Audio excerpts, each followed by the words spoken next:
नमस्कार, मी डॉक्टर मच्छिंद्र बांगर. महाराष्ट्रातील हवामान परिस्थिती संदर्भामध्ये थोडक्यात अंदाज व्यक्त करणार आहे. आपण समोरील उपग्रह छायाचित्रामध्ये बघतो की उत्तर भारतामध्ये सध्या WDच्या वातावरणाचा प्रभाव वाढतो आहे. दोन्ही समुद्रात सध्या जरी पावसाळी वातावरण नसलं तरी वातावरण बदलण्यास अनुकूल स्थिती निर्माण होऊ लागली आहे. आपण समोरील उपग्रह छायाचित्रामध्ये बघतो उत्तर भारतामध्ये WDचा प्रभाव कायम आहे.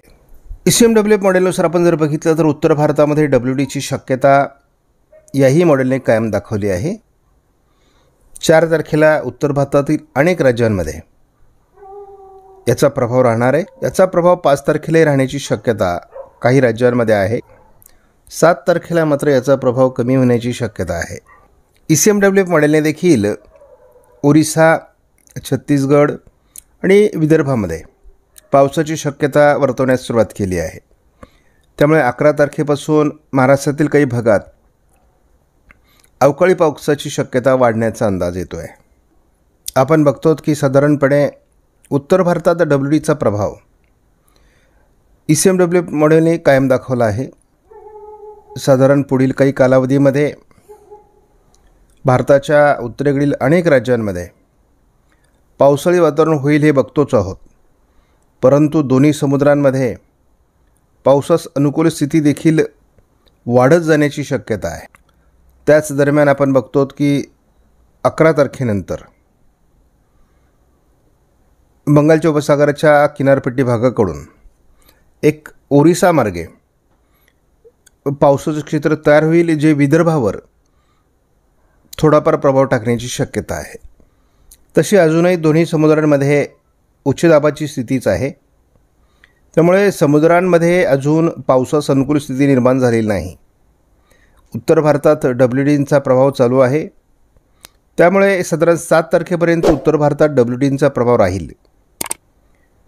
मात्र त्यानंतर बंगालच्या उपसागरात हवामानात पहिला बदल आपल्याला जाणवणार आहे. साधारण 10 तारखेनंतर बंगालच्या उपसागरात वातावरणीय बदल होईल आणि या बदलांमुळे महाराष्ट्रामध्ये ढगाळ वातावरण वाढण्यास सुरुवात होईल.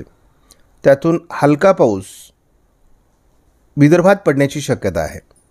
वातावरणातला बदल आपल्याला महत्त्वाचा आहे. यावर्षी WDचा प्रभाव कमी राहिलेला आहे.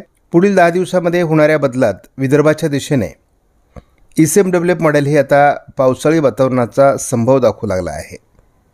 त्यामुळे विदर्भात थोडी पावसाळी शक्यता 11 तारखेनंतर निर्माण होऊ शकते असा अंदाज आहे.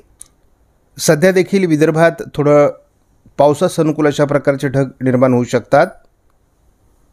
गडचिरोली जिल्ह्यामध्ये पावसास अनुकूल स्थिती निर्माण होऊ शकते असा थोडा ECMW मॉडेलचा अंदाज आहे.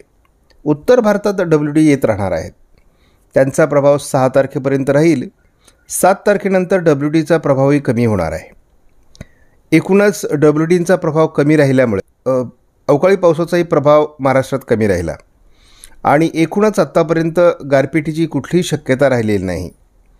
मात्र हवामानात जसा बदल होत जाईल तशी गारपिटीची शक्यता वाढू शकते. त्यामुळे फेब्रुवारीचा उत्तरार्ध आणि मार्च हे 2 महिने गारपिटीसाठी समजले जातात. तर या 2 महिन्यांमध्ये हवामानात काय बदल होतो हे आपल्याला बघावं लागेल. आपण बघतो बंगालच्या उपसागराच्या दिशेने थोडं पावसास अनुकूल असं वातावरण 9 तारखेपासूनच तयार व्हायला सुरुवात होईल. 10 तारखेला हे थोडं छत्तीसगडच्या दिशेने सरकण्याची शक्यता आहे.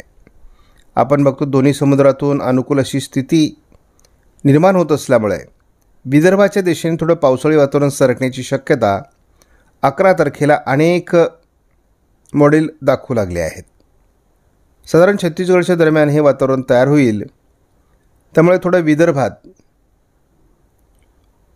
11 तारखेनंतर पावसाची शक्यता वाढणार आहे.